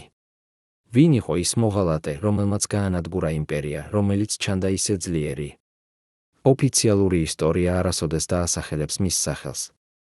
ოფიციალური დოკუმენტები არასოდეს გამოავლენს მის როლს. მაგრამ ადამიანები, რომლებიც იყვნენ თან, ადამიანები, რომლებიც იცოდნენ ჭეშმარიტება, ადამიანები, რომლებიც ცხოვრობდნენ იმ დროს, ისინი იციან. ისინი იციან სახელი, იციან სახე, იციან ისტორია. მაგრამ ისინი არ საუბრობენ, არა იმიტომ, რომ ეშინიათ, არამედ იმიტომ, რომ ისინი იციან, ზოგიერთი საიდუმლო უკეთესია დარჩეს საიდუმლოდ, ზოგიერთი სახელი უკეთესია არ იყოს წარმოთქმული, ზოგიერთი ისტორია უკეთესია დარჩეს დაუმთავრებელი. რადგან ჭეშმარიტება ამ ისტორიის შესახებ არის არა მარტივი, არ არის ისტორია კარგებისა და ბოროტების, არ არის ისტორია გმირებისა და ბოროტმოქმედების, არ არის ისტორია სამართლიანობისა და უსამართლობის. ეს არის ისტორია ადამიანებისა, რომლებიც აკეთებდნენ არჩევანს, რომელიც ზოგჯერ იყო სწორი, ზოგჯერ იყო არასწორი, მაგრამ რომელიც ყოველთვის იყო რთული. ეს არის ისტორია სისტემისა, რომელიც აშენდა ერთგულებაზე, მაგრამ დაინგრა ღალატით. ეს არის ისტორია ეპოქისა, რომელსაც ზოგიერთები იხსენებენ როგორც კორუფციის ოქროს ხანას, მაგრამ რომელსაც სხვები იხსენებენ როგორც ბოლო დროს, როდესაც საქართველო იყო ნამდვილად საქართველო. და შესაძლოა ყველაზე მნიშვნელოვანი კითხვა არის არა ის, თუ ვინ იყო მოღალატე, არამედ ის იყო თუ არა ეს ნამდვილად ღალატი. იყო თუ არა ეს ადამიანი, რომელიც უბრალოდ ცდილობდა გადაერჩინა საკუთარი თავი, თუ ის იყო ადამიანი, რომელიც ნამდვილად სჯეროდა, რომ ძველი სისტემა უნდა შეცვლილიყო. იყო თუ არა შევარდნაძე გმირი, რომელმაც გაასუფთავა საქართველო კორუფციისგან, თუ ის იყო უბრალოდ ახალგაზრდა ამბიციური კაცი, რომელმაც გამოიყენა სისუფთავე როგორც იარაღი საკუთარი კარიერისთვის.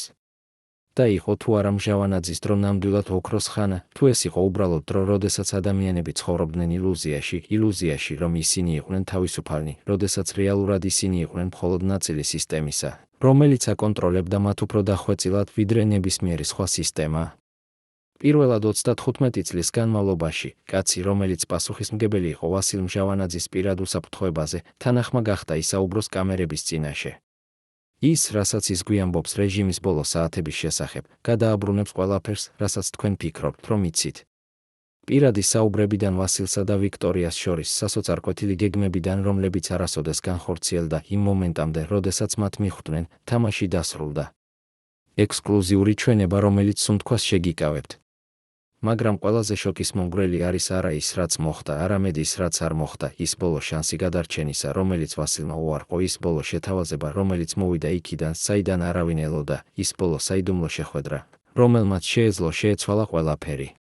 1972 წლის სექტემბრის 27 დღეს, 2 დღით ადრე ოფიციალური გადადგომის წინ ვასილ მჟავანაძეს ჰქონდა ვიზიტორი, რომელიც არ გამოჩენილა არც ერთ ოფიციალურ ოკში, ვიზიტორი, რომელიც შევიდა სასახლეში უკანა შესასვლელიდან, ვიზიტორი, რომლის ვიზიტის შესახებ იცოდა მხოლოდ 4 ადამიანმა მთელ საქართველოში. ეს იყო კაცი მოსკოვიდან, არა მაღალი რანგის ოფიციალური პირი, არა ცნობილი სახელი, არამედ ადამიანი, რომელიც მუშაობდა ჩრდილში, ადამიანი, რომელიც იყო ერთ-ერთი იმუხილავი ხელებისა, რომლებიც რეალურად მართავდნენ საბჭოთა კავშირს. ის მოიტანა შეთავაზებას, რომელიც იყო ერთდროულად გენიალური და საშიში. შეთავაზება იყო მარტივი. ვასილ მჟავანაძე თვითონ გადადგებოდა, თვითონ აღიარებდა შეცდომებს, თვითონ ითხოვდა პატიებას. სანაცვლოდ მას და მის ოჯახს დარჩებოდათ ყველაფერი. ყველა ქონება, ყველა ანგარიში, ყველა ვილა, ყველა მანქანა. არაოფიციალურად, არა, ეს იქნებოდა შეუძლებელი. მაგრამ არაოფიციალურად ყველაფერი გადაეწერებოდა ნათესავებზე, მეგობრებზე, ადამიანებზე, რომლებიც არ იყვნენ დაკავშირებულნი პირდაპირ მჟავანაძეების გვართან. და ვასილს შეეძლებოდა ცხოვრება დაჩაზე, არა როგორც დამნაშავეს, არა როგორც გადაყენებულ ლიდერს, არამედ როგორც პატივცემულ ვეტერანს, რომელიც გადადგა ჯანმრთელობის მიზეზების გამო. ეს იყო შეთავაზება, რომელიც აძლევდა მას ყველაფერს, თავისუფლებას, ქონებას, ღირსებას. ყველაფერს გარდა ერთისა, ძალაუფლებისა. ყოფილი დაცვის ოფიცერი იხსენებს იმ საათს, რომელი გაატარა ვასილმა მარტო თავის კაბინეტში მას შემდეგ, რაც მოსკოვის წარმომადგენელი წავიდა. ის არ უძახებდა არავის, არ საუბრობდა არავისთან, არ კითხულობდა არანაირ დოკუმენტს.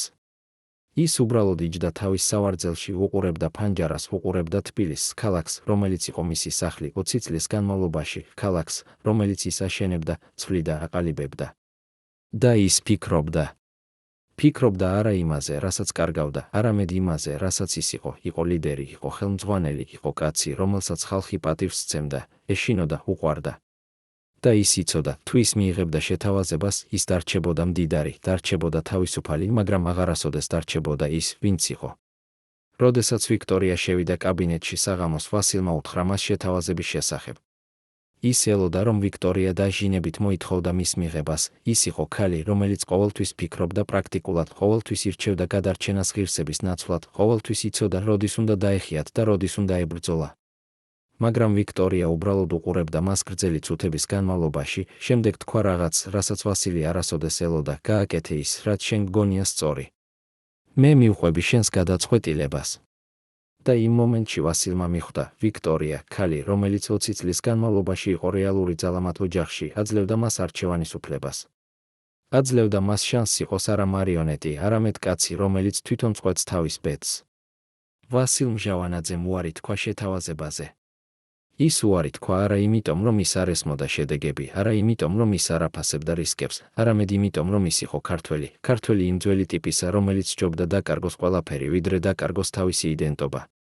ის იყო კაცი, რომელიც 20 წლის განმავლობაში ცხოვრობდა როგორც მეფე, და ის არ შეეძლო წარმოედგინა ცხოვრება როგორც ჩვეულებრივ პენსიონერს, თუნდაც მდიდარ პენსიონერს. ის იყო კაცი, რომელიც აშენდა ძალაუფლებისთვის და როდესაც ძალაუფლება წავიდა აგრეთვე მიზანი მისი არსებობისა. მაგრამ იყო კიდევ რაღაც, რაზეც ვასილი არასოდეს არ ისაუბრებდა ხმამაღლა, მაგრამ რასაც ვიქტორია ესმოდა. ის იცოდა, რომ თუ ის მიიღებდა შეთავაზებას, ეს ნიშნავდა ღალატს არა მოსკოვისადმი, არა პარტიისადმი, არამედ ღალატს იმ ადამიანებისადმი, რომლებიც ხვებოდნენ მას 20 წლის განმავლობაში. ის იცოდა, რომ ასობით ადამიანი, მინისტრები, გენერლები, ბიზნესმენები, ჩვეულებრივი მუშები, იყვნენ ნაწილი იმავე სისტემისა, რომელიც ახლა ინგრეოდა. და თუ ის გადარჩებოდა მარტო, თუ ის იღებდა შეთავაზებას მხოლოდ საკუთარი თავისთვის, ეს ნიშნავდა, რომ ის ტოვებდა მათ წინაშე მოსკოვის რისხვისა, წინაშე შევარდნაძის გამოძიებისა, წინაშე ახალი სისტემისა, რომელიც არ იქნებოდა ისე კეთილგანწყობილი, როგორც ძველი. ამიტომ ვასილ მჟავანაძემ აირჩია სხვა გზა, ის აირჩია დარჩენა, აირჩია წინააღმდეგობა, აირჩია ბრძოლა მანამ, სანამ იქნებოდა რაიმე ბრძოლის საშუალება. არა იმიტომ, რომ ის ფიქრობდა, რომ მოიგებდა, არა, ის იყო რეალისტი, ის იცოდა, რომ თამაში დაკარგული იყო. არამედ იმიტომ, რომ ის სურდა, რომ ისტორია დაიმახსოვროს მას არა როგორც კაცს, რომელიც გაიქცა, არა როგორც კაცს, რომელმაც მიიღო გარიგება, არამედ როგორც კაცს, რომელმაც იბრძოლა ბოლომდე. და შესაძლოა ეს იყო მისი ბოლო, ყველაზე მნიშვნელოვანი გადაწყვეტილება არა გადარჩენისა, არამედ ღირსებისა. ვასილ მჟავანაძის პირად სეიფში იპოვეს სია, დაწერილი ხელით. ეს არ იყო სასყიდლის სია, არამედ სია იმ ადამიანებისა, რომლებიც უნდა მოცილებულიყვნენ დღესასწაულების შემდეგ. 15 სახელი გენერლებისა და ახლო თანამშრომლებისა, რომლებიც უნდა აღმოფხრილიყვნენ. ეს ქაღალდის ნაჭერი ხსნის ყველაფერს. როდესაც გენერლებმა დაინახეს სია, მათ მიხვდნენ, ან ის, ან ჩვენ. იყო თუ არა მათი ღალატი გმირობის აქტი, თუ უბრალოდ სასოწარკვეთილი ბრძოლა გადარჩენისთვის. და რატომ ვასილ მჟავანაძემ, კაცმა, რომელიც 20 წლის განმავლობაში აშენებდა თავის იმპერიას ერთგულებაზე, უეცრად დაიწყო ეჭვი თავისი ყველაზე ახლო ადამიანების მიმართ. რა შეცვალა მას ბოლო თვეებში? დაავადება, პარანოია, თუ რაღაც, რაც ის ნამდვილად იცოდა და რასაც ჩვენ არ ვიცით. პასუხი იწყება 1972 წლის ივლისში, როდესაც ვასილ მჟავანაძეს დაუწყო რაღაც, რასაც მისი პირადი ექიმი უწოდებდა ეპიზოდებს. ეს იყო მომენტები, როდესაც ის კარგავდა კონტროლს, არა სრულად, არა გრძელი დროით, მაგრამ საკმარისად, რომ შეეშინებინა ადამიანები, რომლებიც ხედავდნენ მას. ეს იყო მომენტები, როდესაც ის იწყებდა საუბარს ადამიანებზე, რომლებიც არ იყვნენ ოთახში, როდესაც ის ხედავდა საფრთხეებს, რომლებიც არ არსებობდნენ, როდესაც ის იხსენებდა მოვლენებს, რომლებიც არასოდეს არ მომხდარა. ექიმი ამბობდა, რომ ეს იყო შედეგი მისი დაავადებისა, რომელიც აფექტებდა ტვინის სისხლძარღვებს, იწვევდა მიკროინსულტებს, ცვლიდა აღქმას რეალობისა. მაგრამ ვიქტორია ფიქრობდა სხვაგვარად. ის ხედავდა, როგორ ვასილი იცვლებოდა, არა მხოლოდ ფიზიკურად, არამედ ფსიქოლოგიურად. ის ხდებოდა უფრო ეჩვიანი, უფრო დახურული, უფრო მიდრეკილი ხედვისკენ მოღალატეების ყველგან. ის იწყებდა კითხვების დასმას, კითხვებს, რომლებსაც ადრე არასოდეს სვამდა, კითხვებს, რომლებიც ჟღერდა როგორც პარანოია, მაგრამ რომლებიც, როგორც აღმოჩნდა, იყო ძალიან რეალური. ვინ ესაუბრება შევარდნაძეს? ვინ აგროვებს ინფორმაციას ჩემზე? ვინ ელოდება ჩემს დაცემას? ეს იყო კითხვები, რომლებიც ჟღერდა როგორც ფანტაზია, მაგრამ რომლებიც, როგორც ვიქტორია მიცოდა, იყო ძალიან ახლოს ჭეშმარიტებასთან. და შემდეგ ერთ დღეს ვასილმა გააკეთა რაღაც, რაც შეაშინა თუნდაც ვიქტორია. ის გამოიღო ქაღალდი და დაიწყო წერა სიისა სახელებისა. ვიქტორია უყურებდა მას და ცდილობდა გაეგო, რა იყო ეს სია, რატომ ის წერდა მას ახლა, რა აპირებდა გააკეთოს ამ სახელებით. როდესაც ვასილმა დაასრულა, ის დაკეცა ქაღალდი, ჩადო თავის ჯიბეში და თქვა მხოლოდ ერთი წინადადება, ეს არის ადამიანები, რომლებსაც აღარ შემიძლია ვენდო. ვიქტორიამ ჰკითხა, და რას აპირებ გააკეთო მათთან? ვასილმა უპასუხა ხმით, რომელიც იყო მშვიდი, მაგრამ ცივი, ის რაც საჭიროა. ვიქტორია არ იცოდა, რას ნიშნავდა ის, რაც საჭიროა, მაგრამ ის ეშინოდა გაგებისა. ის იცოდა ვასილის ისტორია, იცოდა მისი წარსული, იცოდა, რომ ის იყო კაცი, რომელიც ომში ისწავლა არა მხოლოდ როგორ ებრძოლა, არამედ როგორ გადაერჩინა. და ის იცოდა, რომ როდესაც ადამიანი, რომელიც ისწავლა გადარჩენა ომში, გრძნობს, რომ მისი სიცოცხლე საფრთხეშია, ის შეიძლება გააკეთოს რაიმე, რაც ჩვეულებრივ დროს არასოდეს გააკეთებდა. ამიტომ ვიქტორიამ გააკეთა რაღაც, რაც არასოდეს აკეთებდა, ის წაართვა ვასილს ქაღალდი. წაართვა არა ძალით, არა ბრძოლით, არამედ უბრალოდ წაართვა, როდესაც ის დაეძინა, წაართვა და წაიკითხა. სიაში იყო 15 სახელი. ზოგიერთი იყო მოსალოდნელი, ადამიანები, რომლებიც ვიქტორიამაც ეჩვობდა, ადამიანები, რომლებიც იყვნენ ძალიან ახლოს შევარდნაძესთან, ადამიანები, რომლებიც შეეძლოთ ყოფილიყვნენ ნაწილი საიდუმლო ჯგუფისა. მაგრამ ზოგიერთი იყო შოკის მომგვრელი, ადამიანები, რომლებიც მსახურობდნენ ვასილს 10 წლეულების განმავლობაში, ადამიანები, რომლებიც იყვნენ ნაწილი შიდაწრისა, ადამიანები, რომლებიც, როგორც ჩანდა, იყვნენ ყველაზე ერთგულები. და ვიქტორიამ მიხვდა, ვასილი აღარ ენდობოდა არავის. ის ხედავდა მოღალატეებს ყველგან, ის გეგმავდა მოცილებას ყველასა, ვინც შეეძლო იყოს საფრთხე. და ეს იყო არა პარანოია, ეს იყო რეალობა, რომელიც გაფილტრული იყო დაავადებული ტვინის მეშვეობით. ვიქტორიამ იცოდა, თუ ეს სია გახდებოდა რეალობა, თუ ვასილი ნამდვილად ცდილობდა მოცილებას ამ ადამიანებისა, ეს იქნებოდა დასასრული. ეს იქნებოდა არა მხოლოდ მისი დასასრული, არამედ დასასრული მთელი ოჯახისა, დასასრული ყველა იმისა, რაც ისინი აშენდნენ. რადგან მოსკოვი არასოდეს არ აპატიებდა ასეთ ქმედებას, შევარდნაძე გამოიყენებდა მას როგორც საბოლოო მტკიცებულებას, ხალხი აღარ დაუჭერდა მხარს ლიდერს, რომელიც კლავდა თავის საკუთარ ადამიანებს. ამიტომ ვიქტორიამ გააკეთა ერთადერთი, რაც შეეძლო, ის დაწვა სია. დაწვა ფრთხილად, სრულად, ისე რომ არაფერი დარჩენილიყო. და როდესაც ვასილი გაიღვიძა და ეძებდა სიას, ვიქტორია უთხრა, შენ დაგავიწყდა. შენ არასოდეს არ დაგიწერია სია. ეს იყო ოცნება, ეპიზოდი, რაღაც, რაც მოგეჩვენა. ვასილმა უყურა მას გრძელი წუთების განმავლობაში, ცდილობდა გაეხსენებინა, ცდილობდა გაერკვია, იყო თუ არა ეს რეალობა თუ ფანტაზია. და ბოლოს ის დაეთანხმა, დიახ, შესაძლოა ეს იყო ოცნება, შესაძლოა ეს იყო ეპიზოდი, შესაძლოა ის ნამდვილად არასოდეს არ დაუწერია სია. მაგრამ ვიქტორია იცოდა ჭეშმარიტება, იცოდა, რომ სია იყო რეალური, იცოდა, რომ ვასილი ნამდვილად გეგმავდა რაღაცას, იცოდა, რომ მისი ქმარი იყო უფრო ახლოს ზღვართან, ვიდრე ოდესმე. და ის იცოდა, რომ დრო იწურებოდა, დრო არა მხოლოდ ვასილისთვის, არამედ მთელი მათი სამყაროსთვის. მაგრამ ყველაზე საშიში იყო არა თავად სია, არამედ ის, რაც მოხდა შემდეგ. რადგან ზოგიერთი ადამიანი იმ სიიდან, ადამიანები, რომლებსაც ვასილი ეჩვობდა, ადამიანები, რომლებიც ნამდვილად იყვნენ ნაწილი საიდუმლო ჯგუფისა, გაიგეს სიის შესახებ. გაიგეს არა იმიტომ, რომ ვიქტორია უთხრა მათ, არა, ის არასოდეს არ გააკეთებდა ასეც. გაიგეს იმიტომ, რომ ვასილი თვითონ დაიწყო ქცევის შეცვლა მათთან, დაიწყო უფრო ცივად მოპყრობა, უფრო დისტანციურად საუბარი, უფრო ეჩვიანად დაკვირვება. და ისინი მიხვდნენ, რომ ვასილი იცოდა რაღაც, მიხვდნენ, რომ ის ეჩვობდა მათ, მიხვდნენ, რომ მათი დრო იწურებოდა. და ზუსტად ეს იყო ის, რამაც დააჩქარა ყველაფერი. რადგან როდესაც ადამიანები, რომლებიც გეგმავენ ღალატს, გრძნობენ, რომ მათი გეგმა აღმოჩენილია, ისინი აღარ ელოდებიან სწორ მომენტს, ისინი მოქმედებენ მაშინვე. ისინი აჩქარებენ თავიანთ გეგმებს, ისინი აგროვებენ მტკიცებულებებს სწრაფად, ისინი აგზავნიან ინფორმაციას მოსკოვში დაუყოვნებლივ. და ზუსტად ეს მოხდა 1972 წლის აგვისტოში. მოხდა არა იმიტომ, რომ შევარდნაძე იყო მზად, არა იმიტომ, რომ მოსკოვი იყო მზად, არამედ იმიტომ, რომ ვასილ მჟავანაძემ, თავისი დაავადებული ტვინით, თავისი პარანოით, თავისი სიით, რომელიც არასოდეს არ განხორციელდა, თვითონ დააჩქარა საკუთარი დასასრული. 1972 წლის 29 სექტემბერს, როდესაც ვასილ მჟავანაძეს ოფიციალურად გადააყენეს პირველი მდივნის თანამდებობიდან, თბილისის ქუჩები იყო ჩუმი არა იმიტომ, რომ ხალხი არ იცოდა, რა ხდებოდა, არამედ იმიტომ, რომ ისინი არ იცოდნენ, როგორ უნდა რეაგირება გაეციათ. არ იყო დემონსტრაციები მხარდასაჭერად, არ იყო აღშფოთება წინააღმდეგ, არ იყო ლოზუნგები არც ერთი მხრიდან. იყო მხოლოდ ჩუმობა, ღრმა, მძიმე ჩუმობა, რომელიც ამბობდა უფრო მეტს, ვიდრე ნებისმიერი სიტყვა შეეძლო თქმა. ეს იყო ჩუმობა ადამიანებისა, რომლებიც ხედავდნენ ეპოქის დასასრულს, ეპოქის, რომელიც იყო სავსე წინააღმდეგობებით, სავსე კორუფციით, მაგრამ რომელიც ასევე იყო მათი ეპოქა, მათი დრო, მათი ცხოვრება.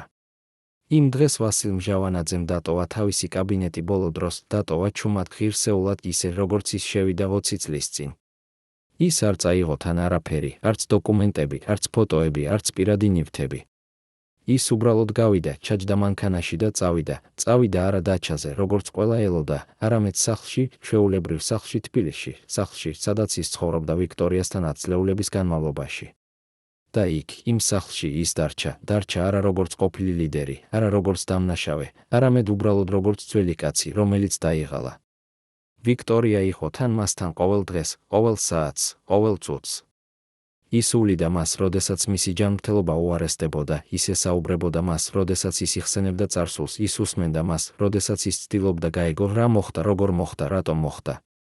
და ის ხედავდა, როგორ ვასილი თანდათანობით ტოვებდა ამ სამყაროს, ტოვებდა არა ფიზიკურად, არამედ მენტალურად, ემოციურად, სულიერად. ის ტოვებდა იმ სამყაროს, სადაც ის იყო ვინმე, და შედიოდა სამყაროში, სადაც ის იყო არავინ. 1972 წლის 18 დეკემბერს ვასილ მჟავანაძე ოფიციალურად მოაცილეს კანდიდატი წევრობიდან პრეზიდიუმის CKP-ში. ეს იყო ბოლო ნაბიჯი პროცესში, რომელიც დაიწყო წლების წინ, პროცესში, რომელიც აშენდა ღალატებზე, მტკიცებულებებზე, პოლიტიკურ გათვლებზე.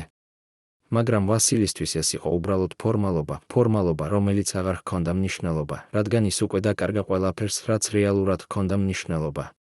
ის დაკარგა ძალაუფლებას, დაკარგა გავლენას, დაკარგა იდენტობას. და როდესაც ადამიანი კარგავს ყველაფერს, რაც აძლევდა მას მიზანს, რჩება მხოლოდ ცარიელობა. მაგრამ ვიქტორია არ დანებდა. ის აგრძელებდა ბრძოლას, არა ბრძოლას ძალაუფლებისთვის, არა ბრძოლას რეაბილიტაციისთვის, არამედ ბრძოლას იმისთვის, რომ ვასილს ჰქონოდა ღირსეული ცხოვრება მის დარჩენილ წლებში. ის იბრძოდა იმისთვის, რომ მათ დარჩენოდათ სახლი, იბრძოდა იმისთვის, რომ მათ ჰქონოდათ საკმარისი ფული ცხოვრებისთვის, იბრძოდა იმისთვის, რომ ვასილს ჰქონოდა სამედიცინო დახმარება.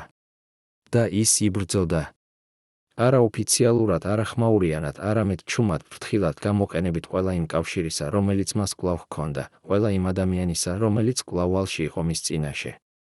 და თანდათანობით, ნაბიჯ ვიქტორიამ შექმნა ახალი ცხოვრება, რომელიც იყო სრულიად განსხვავებული იმისგან, რასაც ისინი ჰქონდათ ადრე, მაგრამ რომელიც იყო ცხოვრება. ის შექმნა პატარა სამყარო, სადაც ვასილს შეეძლო ყოფნა მშვიდად, სადაც მას შეეძლო იხსენება წარსული ტკივილის გარეშე, სადაც მას შეეძლო ყოფნა უბრალოდ ძველ კაცად, რომელიც ცხოვრობდა თავის ბოლო დღეებს. და ეს იყო შესაძლოა ვიქტორიას ყველაზე დიდი მიღწევა, არა იმპერია, რომელიც მან აშენა, არა ძალაუფლება, რომელიც მას ჰქონდა, არამედ სიყვარული, რომელიც მან აჩვენა, როდესაც ყველაფერი სხვა დაიკარგა. 1988 წლის 29 აგვისტოს ვასილ პავლეს ძემ ჟავანაძემ დატოვა ეს სამყარო, დატოვა ჩუმად მოსკოვში, შორს საქართველოსგან, შორს თბილისისგან, შორს ყველაფრისგან, რაც იყო მისი ცხოვრება. მისი გზა დასრულდა არა ტრაგედიით, არა სკანდალით, არამედ უბრალოდ დასრულდა ისე, როგორც დასრულდება ყველა ადამიანის გზა, რომელიც ცხოვრობს საკმარისად გრძელი. ის დაკრძალეს საბურთალოს სასაფლაოზე თბილისში, დაკრძალეს ჩუმად ოჯახის წრეში, ისე როგორც ის სურდა. არ იყო დიდი ცერემონია, არ იყო ოფიციალური სიტყვები, არ იყო პოლიტიკური განცხადებები. იყო მხოლოდ ადამიანები, რომლებიც მას უყვარდა და რომლებსაც უყვარდათ ის. რა მოხდა შემდეგ? რა გახდა იმ სისტემისა, რომელიც აშენდა 20 წლის განმავლობაში? რა გახდა იმ ადამიანებისა, რომლებიც იყვნენ ნაწილი მისი? პასუხი არის რთული და წინააღმდეგობრივი. ზოგიერთი ადამიანი, რომელიც იყო ნაწილი ჟავანაძის სისტემისა, გააგრძელა კარიერა ახალ სისტემაში, გააგრძელა იმიტომ, რომ ისინი იყვნენ საკმარისად ჭკვიანები, რომ შეეცვალათ მხარედროულად, საკმარისად მოქნილები, რომ შეეგუებინათ ახალ წესებს. ზოგიერთი დატოვა პოლიტიკას სრულად, დატოვა და გადავიდა ბიზნესში, განათლებაში, უბრალოდ პენსიაზე. და ზოგიერთი, ძალიან მცირე რაოდენობა, დარჩა ერთგული ძველი სისტემისთვის, ძველი იდეებისთვის, ძველი ღირებულებებისთვის. საქართველოს შეიცვალა სწრაფად, რადიკალურად, ზოგჯერ ტკივილიანად. შევარდნაძის სისუფთავის კამპანია გააგრძელა რამდენიმე წელი, დააპატიმრა ასობით ადამიანი, დახურა ათობით ცეხი, შეცვალა მთელი სისტემა. მაგრამ ხალხი, რომელიც ცხოვრობდა იმ დროს, იხსენებს რაღაც საინტერესოს, ისინი იხსენებენ, რომ როდესაც ძველი სისტემა დაინგრა, ახალი სისტემა, რომელიც მოვიდა მის ადგილას, არ იყო აუცილებლად უკეთესი. ის იყო უბრალოდ სხვა წესებით, სხვა ადამიანებით, სხვა კორუფციით. რადგან როგორც აღმოჩნდა, პრობლემა არ იყო მხოლოდ ჟავანაძეში, პრობლემა იყო სისტემაში, რომელიც აძლევდა ძალაუფლებას ერთ ადამიანს ან ერთ ჯგუფს კონტროლი მთელი რესპუბლიკისზე. მაგრამ ყველაზე საინტერესო არის ის, თუ როგორ იხსენებენ ხალხი ჟავანაძის დროს დღეს, 30-ზე მეტი წლის შემდეგ. ზოგიერთი იხსენებს მას როგორც კორუფციის ოქროს ხანას დროს, როდესაც ყველაფერი იყიდებოდა და ყველაფერი იყიდებოდა, როდესაც ძალაუფლება ეკუთვნოდა იმ ადამიანებს, რომლებსაც ჰქონდათ ფული და კავშირები. მაგრამ სხვები იხსენებენ მას როგორც ბოლო დროს, როდესაც საქართველო იყო ნამდვილად საქართველო დროს, როდესაც რესპუბლიკას ჰქონდა თავისი იდენტობა, თავისი კულტურა, თავისი გზა, რომელიც არ იყო სრულად დაქვემდებარებული მოსკოვის ნებას. და შესაძლოა ორივე მხარე არის მართალი. შესაძლოა ჟავანაძის დრო იყო ერთდროულად ორივე, იყო დრო კორუფციისა და თავისუფლებისა, დრო ღალატისა და ერთგულებისა, დრო, როდესაც ადამიანები ცხოვრობდნენ უკეთ მატერიალურად, მაგრამ ცხოვრობდნენ სისტემაში, რომელიც იყო ფუნდამენტურად არასამართლიანი.